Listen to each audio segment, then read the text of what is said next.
Bonjour à tous les amis, j'espère que vous allez bien. Donc je vous fais un nouveau format, c'est un format de podcast assez court. J'espère que ça vous plaira.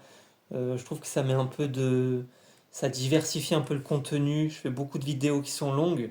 Donc pour ceux qui sont les plus chevronnés, c'est sûrement pas mal et j'essaye de vous amener toujours un maximum d'informations le plus synthétique possible et le plus essentiel des informations que vous n'allez pas trouver ailleurs et qui sont pourtant déterminantes hein, dans vos différentes réflexions autour de la santé.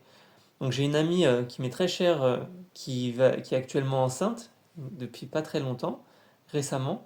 Du coup, euh, comme je vais être le parrain, je me suis un peu renseigné sur le développement d'un enfant vis-à-vis des neurosciences. Donc il y a des choses auxquelles j'étais au courant, mais il y a des nouvelles choses qui sont essentielles. Et je pense que si ça peut en aider un maximum d'entre vous, je vais vous en faire part. Donc je parlais avec elle il n'y a pas longtemps, là-bas, aujourd'hui en fait. Et il y a ce qu'on appelle en fait chez un développement d'un enfant des phases critiques de neurodéveloppement. Et j'avais déjà dit dans une précédente vidéo que si on n'exposait pas un enfant entre 0 et 3 ans à la langue maternelle, il pourrait jamais apprendre à parler de manière instinctive et assez effective. Et on le retrouve notamment avec l'histoire de Mowgli, c'est-à-dire qu'il y a vraiment des enfants Mowgli, des enfants sauvages, qui n'ont pas été exposés malheureusement à un stimulus sensoriel au niveau du langage, de l'audition, etc. Et du coup, ils vont jamais réussir à parler normalement. Et du coup, ça s'est soldé par des échecs en fait. Donc il est essentiel d'exposer un enfant à la langue maternelle entre ses 0 et 3 ans. De la même manière, je vous donne une anecdote, hein, ça c'est pas écrit, c'est écrit nulle part en fait, c'est qu'un enfant il est tellement puissant en termes d'imagination qu'en réalité son imagination entre 0 et 4 ans, quelque chose comme ça, elle serait proportionnelle à un adulte qui prendrait une drogue psychédélique de type diméthyltryptamine quoi. Pour vous dire la puissance d'imagination d'un enfant. Et on a tendance à trop prendre à la rigolade, tu sais, les enfants imaginaires, tiens, nos amis imaginaires, tu sais, les enfants quand ils te disent ouais j'ai un ami imaginaire, ils y croient vraiment et donc ils y croient donc c'est vrai et ils sont déjà dans ce moment-là où ils échafaudent leur propre conscience tu vois et je trouve qu'on devrait pas on devrait jamais trop infantiliser les enfants et se rappeler qu'ils ont une sagesse qui est proche de celle des animaux dans le sens où ils sont ni influencés par l'économie et la culture. D'accord. Donc ça, c'était ma petite réflexion interne que je vous partage. Donc on sait que le cerveau humain, il est à peu près fini à 21 ans. Et contrairement aux idées reçues, il est mature seulement aux 33 ans. Donc ça, c'est valide pour tous les adultes, etc. et les adolescents. Les adolescents, malheureusement, on l'a pas tous fait. Moi, le premier, hein, je me suis fracassé le crâne avec pas mal de cannabis malheureusement quand j'étais jeune et bête et autres beuveries du week-end, hein, vodka, Red Bull, on a tous été jeunes, on a tous été bêtes. Mais l'alcool peut faire des effets, et le cannabis peut faire des effets irréversibles sur le cerveau, il faut pas l'oublier quoi. Je sais par exemple que l'alcool, vodka Red Bull, il est similaire à de la cocaïne dans un cerveau et que ça fait fondre littéralement le cerveau, hein, l'alcool. Hein. Donc c'est toujours une histoire de dose, évidemment. Mais en tout cas, à éviter quand même jusqu'à 21 ans, ou à limiter fortement jusqu'à 21 ans, parce que le cerveau n'a pas été fini au niveau de sa structure. D'accord. Et vous avez toujours cela. Vous voyez ce que je veux dire? Faut faire de la prévention, voilà. Et de la même manière, le cannabis, c'est toujours pareil, c'est que ceux qui me suivent commencent à me connaissent, hein, savent à peu près comment je pense, mes raisonnements pour d'où ils viennent et la ligne de conduite que j'essaye d'avoir, c'est que voilà, la nature elle a tout fait parfaitement et on a évidemment des récepteurs endocannabinoïdes dans le cerveau et on est fait pour prendre du cannabis de manière thérapeutique comme du tabac, on a des récepteurs nicotiniques notamment au niveau musculaire. Hein. Donc la médecine, le tabac est une médecine, le cannabis est une médecine, la cocaïne est une médecine, toutes les plantes sont des médecines et des drogues. On fera une vidéo exprès sur les drogues qui s'appellera La drogue c'est mal. Et donc la drogue c'est juste quelque chose qui perturbe la communication entre les neurones et donc il faut revoir ce terme à partir du moment où n'importe quel médicament qui perturbe cette activité neuronale est une drogue et que tout ce qui va être déterminant entre le poison et le remède, c'est toujours la dose. Donc les plantes psychédéliques sérotoninergiques, qui sont pas des plantes même si ça s'appelle plante hallucinogène, c'est pas des hallucinations, c'est des visions. Et les venins, pareil. Donc on verra toujours que il y a toujours ce juste milieu entre poison et remède, et que le remède est dans le poison. Et on pense notamment au symbole de la médecine qui est censé pourtant être un serpent, et pourtant on se sert pas des venins. C'est ça qui est fou, hein. C'est ça qui est fou, hein. Donc je reviens sur le développement, et donc attention au cannabis, surtout pour les adolescents, au niveau des compensations psychotiques quand vous avez une génétique prédisposante, notamment à tout ce qui est schizophrénie, quoi. C'est que le cannabis en soi, il a le THC et le CBD dans la nature, et le CBD est retardant du THC. Et donc vous avez un effet d'entourage, en fait, il y a plusieurs molécules dans une plante de cannabis, et le souci du THC de rue, du cannabis de rue, du shit de rue, de la bœuf de rue, c'est qu'elles ont des taux de THC exponentiels, et elles n'ont pas ce CBD qui est censé équilibrer les effets du THC. C'est-à-dire que le CBD c'est sédatif, et le THC ça va être plus pour la high, ça va être pour ce qui est vraiment le côté planant, le côté défonce, le côté hypnotique un peu, tu vois ce que je veux dire. Et du coup, à mon avis, je suis certain que si les taux de THC étaient naturels, et pas fait avec des plantes qui sont été tellement croisées de manière génétiquement. On a des cannabis qui sont de synthèse, hein, qui vont dérégler le système hormonal et la modulation biochimique d'un cerveau. Donc pour moi, le cannabis, il n'est pas incriminé, c'est le cannabis qui est vendu dans la rue de manière illégale, avec ces taux de THC qui sont hors normes et qui sont contre nature, et qui ne sont pas équilibrés avec ceux du CBD, qui sont réduits au strict minimum. Et le problème, il est là. Donc tout ce que l'homme modifie, de ce qu'on remarque, c'est que c'est jamais bien. Tout ce que l'homme modifie et qui n'est pas endogène, qu'il ne fabrique pas lui-même ou qui n'a pas été fabriqué par la nature elle-même, ça marche jamais bien. Il y a toujours un problème. D'accord. Donc, tu vois, les plantes font des synergies, les médicaments font des interactions. C'est ce que j'aime souvent dire, je devrais faire un t-shirt avec. Donc, je reviens sur les enfants. Je m'égare, vous voyez, c'est mon souci, je m'égare. Donc, les phases critiques du neurodéveloppement chez les enfants, de 0 à 5 ans, c'est des périodes où le cerveau il est particulièrement réceptif à certains stimuli et types de stimuli et d'apprentissage. Donc, par exemple, de 0 à 3 ans, vous avez le développement sensorimoteur. Donc, particulièrement de 0 à 2 ans, en fait, ce développement sensorimoteur, c'est le sens et les mouvements. Donc, les bébés, ils vont commencer à explorer leurs environnements à travers le sens, leurs propres mouvements. Donc, c'est la proprioception, hein, qui est une excitation du corps par rapport à lui-même. Et ils commencent à comprendre les liens entre les actions et les réactions qu'ils provoquent. Et la vision et l'audition, du coup, ces sens se développent assez rapidement. Et il y a des périodes critiques pour cette vision autour de 2 à 4 mois, et pour l'audition dès la naissance. Donc tout ce qu'on a dit par rapport à la musique classique, la musique, etc., dans le ventre, etc., et même après, la musique fait travailler la plasticité du cerveau, et mettez de la musique dans la vie de vos enfants, et quand ils seront adultes et quand ils seront adolescents, il faut qu'ils aient de la musique pour danser sur cette vie, j'ai envie de dire. Donc vous avez aussi le développement du langage, donc les premiers mots, les bébés ils vont commencer à babiller et à dire leurs premiers mots vers 12 mois. Donc la période de 18 à 24 mois, elle est cruciale pour l'acquisition du vocabulaire. Enfin, vous avez tout ce qui est développement social et émotionnel, donc l'attachement. Donc les interactions avec les parents et les soignants sont essentielles pour le développement de l'attachement et la sécurité émotionnelle. À ce moment-là, vous avez la reconnaissance des émotions. Donc les enfants ils commencent à reconnaître et à répondre aux émotions des autres vers 2 à 3 ans. Vous avez le développement moteur, donc les compétences motrices globales, ramper, marcher et courir, qui se développent principalement au cours des 2 premières années. Vous avez des compétences de motricité fine, donc manipuler des objets, dessiner, utiliser des ustensiles, qui vont se développer vers 2 à 3 ans. Donc pensez vraiment à tout ce qui est pédagogique, ludopédagogique. Tu sais, les jouets pour les enfants. C'est comme les. Bon, je fais un parallèle parce que je fais pas de différence entre les animaux et nous. On est des animaux, qu'on le dise ou pas.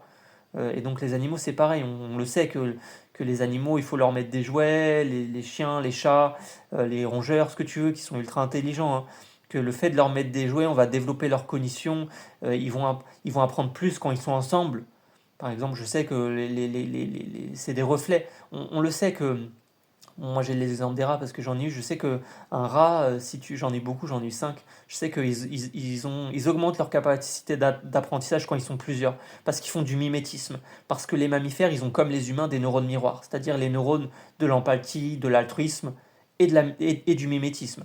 Et donc les neurones miroirs, c'est les mêmes neurones qui vont évaluer l'esthétisme d'une œuvre. La musique, elle est belle, la sculpture, elle est belle, etc. Et les humains, on a ces neurones miroirs. Donc ils ont été beaucoup développés, étudiés pour les humains à travers les singes. Et donc les neurones miroirs, c'est le même système qui code l'action, qui la réalise. Et donc ils vont s'allumer quand je fais un mouvement ou quand j'ai l'intention de faire un mouvement, quand je vois quelqu'un faire un mouvement. Par exemple, si tu vois ton bébé et que tu lui mets la cuillère à pour qu'il mange, ta bouche souffre toute seule, c'est les neurones miroirs qui font ça.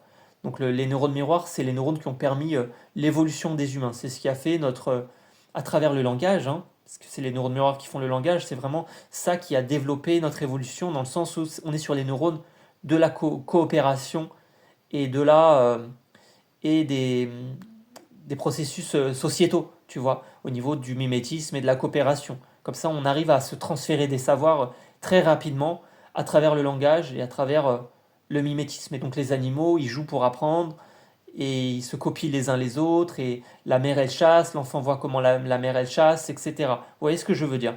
D'accord? Donc pensez en termes de neurones miroirs. Et donc les neurones miroirs, c'est pareil, vous allez les stimuler de toutes les manières qui soient, tant que vous allez faire appel à la créativité de vos enfants. D'accord? Donc les couleurs, la musique, les jeux, les sculptures, tout ce qui est manuel, musique, son, les cinq sens, odeur, etc., etc. Faites travailler l'imagination de vos enfants. C'est la meilleure façon de développer leur cognition. D'accord? Donc entre 0 et 5 ans, ils vont commencer un développement cognitif dans la résolution de problèmes, c'est-à-dire qu'ils vont montrer une curiosité accrue et une capacité à résoudre des problèmes simples dès l'âge de 3 ans. Donc ils vont commencer à avoir aussi des concepts de base, donc la compréhension des nombres, des formes et des couleurs, ils se développent entre 3 et 5 ans. Donc le développement du langage, ça va être des phrases complexes, ça va commencer à avoir les phrases complexes. Donc on avait vu que le vocabulaire c'était à 3 ans en fait, et que les phrases complexes vont commencer à se former et à utiliser des structures grammaticales de base entre 3 et 5 ans. Donc le développement social émotionnel va continuer à travers des jeux coopératifs, c'est-à-dire que entre 3 et 5 ans, les compétences sociales comme le partage et la coopération se développent, l'empathie va arriver. Donc ils commencent, les enfants, à apprendre et à comprendre et à répondre aux émotions des autres. Donc c'est évidemment crucial pour les interactions sociales. Donc ces périodes critiques, c'est des fenêtres de haute plasticité cérébrale où le cerveau est capable de se réorganiser en réponse aux expériences et aux apprentissages. Donc il est essentiel d'offrir un environnement riche en stimuli et en interaction positive parce que ça peut grandement soutenir le développement de votre enfant. D'accord? Donc je vous ferai une vidéo. Là, je finis une formation en biologie cellulaire. J'ai un peu de retard parce que c'est un peu long. Je fais ça en ce moment avec l'université je crois que c'est l'université de Bordeaux qui l'a fait celle-là, parce que c'est des cours universitaires en ligne en fait que je suis. Et j'en ai fait quelques-uns, j'en ai fait beaucoup même. Donc là, j'en fais un sur les cellules. Je vais finir la semaine prochaine. Et je vais vous parler de la matrice extracellulaire et de son rôle. Elle a une capacité de remodelage adaptatif. Et donc, on va voir au niveau cellulaire cette capacité d'adaptation qui est essentielle à comprendre que tout n'est qu'interaction à travers l'apprentissage et le développement de n'importe quelle fonction organique qui fait qu'on est des humains en fait, et que le rôle de l'humain c'est la survie, etc., etc., qui dépend des informations qui viennent de l'environnement. Donc pour faire simple, le meilleur moyen, peu importe la pathologie ou ce qu'on cherche à faire pour faire évoluer un humain et le stabiliser, le rendre plus stable, plus mobile et rendre son esprit flexible et agile, c'est d'enrichir son environnement, le varier et qu'il soit positif émotionnellement, parce que c'est là qu'on renforce l'apprentissage à travers l'émotion si elle est positive. Donc dernière petite astuce, enfin dernier petit conseil que je donne à toutes les futures mamans, tous les futurs papas, c'est d'accoucher par voie basse si c'est possible. Parce que vous avez des avantages qui sont vraiment importants pour tout ce qui concerne le microbiote du nouveau-né. Donc vous avez d'abord cette colonisation microbienne, c'est-à-dire que lorsqu'il y a un accouchement par voie basse, contrairement à une césarienne, le bébé il est exposé à la flore vaginale et intestinale de la mère. Et donc cette exposition initiale, elle est cruciale pour cette colonisation du microbiote intestinal du nouveau-né. Vous comprenez? Il prend ces microbes ici en fait, parce que il va les manger en fait, ça va rentrer dans sa bouche, les muqueuses, la peau, etc. Et donc ça joue un rôle évidemment très important au niveau du développement de son système immunitaire. Donc la nature, elle a tout fait parfaitement en fait, hein. Il faut laisser faire la nature. Donc ça va aider justement cette voie basse à développer le système immunitaire. Donc cette colonisation par des bactéries maternelles, elles vont aider à stimuler et à éduquer le système immunitaire du bébé, tout en réduisant le risque de certaines maladies auto-immunes et allergiques plus tard dans la vie. D'accord? Donc l'allaitement sera d'autant plus facilité parce que les bébés qui naissent par voie basse ont souvent une transition plus facile vers l'allaitement, ce qui contribue également à la colonisation microbienne et à la santé immunitaire.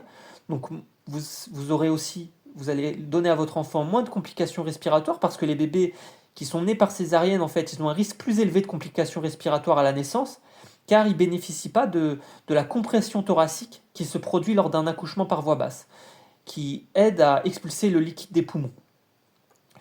Donc la récupération maternelle pour la mère, en fait, la récupération après un accouchement par voie basse est généralement plus rapide et comporte moins de risques de complications post-opératoires par rapport à une césarienne. Donc vous me connaissez, hein, mon dada, ça reste le système myofascial, hein, et un peu ostéo-articulaire quand même, et un peu les cellules, mais en moindre mesure. Mais vraiment le système myofascial, c'est mon bébé. C'est mon domaine de prédilection. Et vous savez que dès qu'il y a une opération, il y a une inhibition motrice. Donc si vous accouchez par voie basse, vous êtes sûr que le transverse, il va prendre un pourcentage d'inhibition dans sa gueule. Et on rappelle que le transverse dans le ventre d'un homme ou d'une femme, c'est le premier muscle qui se contracte avant que je lève mon bras ou ma jambe.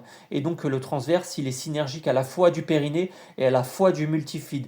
Et moi, je sais que il y a j'ai beaucoup en consultation de mamans qui n'ont pas eu de rééducation périnéale de qualité après une opération par césarienne. Et tu vois qu'il y a un risque de retard de contraction du transverse, et ces trois muscles qui se contractent, donc le périnée, le transverse et le multifide, qui se coordonnent. Et donc si le transverse a un retard à cause d'une opération, il va perdre ce qu'on appelle l'ajustement postural anticipateur, cette coordination APA, on dit en physiothérapie, d'accord, APA. Et donc on sait qu'on va perdre de la stabilité, et donc on risque de mettre trop de compression, et une compression excessive dans le ventre, parce que voilà, on va perdre de sa stabilité au niveau thoracolombaire, thoraco-abdominal, on risque de développer potentiellement une pubalgie forme adducteur ou forme pariéto-abdominale, ou on s'en fout. On risque de déséquilibrer le bassin. On risque de déséquilibrer le bassin parce qu'on rappelle que on est sur un complexe articulaire interdépendant, le complexe tombo-pelvis-fémoral, hanche, pelvis, rachis lombaire, trois articulations interconnectées. Et donc, s'il y a un retard de contraction dans le ventre, tu sais que le rachis lombaire, il va prendre un coup dans sa gueule, et que le bassin va prendre un coup dans sa gueule indirectement. Parce que le rachis lombaire, il est connecté au bassin de manière directe. Le rachis, donc, tu vois ce que je veux dire? Et donc, le bassin, c'est le socle de toute la colonne vertébrale, et le centre de l'équilibre humain, il est au-dessus du nombril. Et donc, vous voyez, vous voyez ce que je veux dire? C'est que ça peut être vraiment très délétère si la rééducation n'a pas décelé une inhibition motrice autour du transverse. C'est quelque chose qu'on devrait systématiquement voir, je pense, après un accouchement par voie césarienne. C'est ce prérequis en périnéalogie. Et je vous rappelle que j'ai fait 3 formations sur le bassin. J'en ai une en périnéale, une en pilates et une sur la pubalgie. D'accord? Donc, j'espère que je vous ai convaincu, et je vous ai montré l'importance de la voie basse pour la santé à long terme du bébé, et aussi surtout le bien-être de la mère. C'est les deux, d'accord? Et donc il est évidemment essentiel de noter que chaque situation est unique, et qu'on peut décider de faire la voie de césarienne, parce que s'il n'y a pas le choix, il n'y a pas le choix, parce qu'il y a forcément dans certains cas, des circonstances médicales spécifiques qui nécessiteraient, et qu'on n'a pas le choix. Mais voilà, dans le possible, s'il n'y a pas de contre-indication médicale et que vous avez le choix, l'accouchement par voie basse, c'est sans aucun doute la meilleure chose à faire pour vous et votre futur enfant. Donc je vous souhaite une bonne soirée, les amis. Je vais partager ça, et je vous fais des gros bisous. Et n'hésitez pas à commenter ce que vous pensez de ce format. Et si vous voulez me lancer sur un sujet, que vous avez une question et que vous voulez me dire: tiens Raphaël, parle de ça, tiens Raphaël, qu'est-ce que tu penses de ça? Je ferai un autre podcast avec votre question, et j'essaierai d'y répondre le plus complet possible. Ok? Donc je vous fais des bisous, n'hésitez pas à me consulter dans la vraie vie, ou par téléphone, ou par visio, ou bien sûr le mieux, hein, en présentiel. quelle que soit votre pathologie, d'accord? Sachant que je suis spécialisé en douleurs chroniques et en fonction, en physiologie du mouvement, quoi, en n'importe, en performance, même pour les sportifs, quoi. Pas que les douloureux, il n'y a pas de souci, quoi. Le mouvement, c'est le mouvement, peu importe l'échelle, d'accord? La condition, d'accord? Donc je vous fais des gros bisous, les amis. Et je vous dis beaucoup de courage, abonnez-vous, likez, partagez. À plus tard, salut, salut.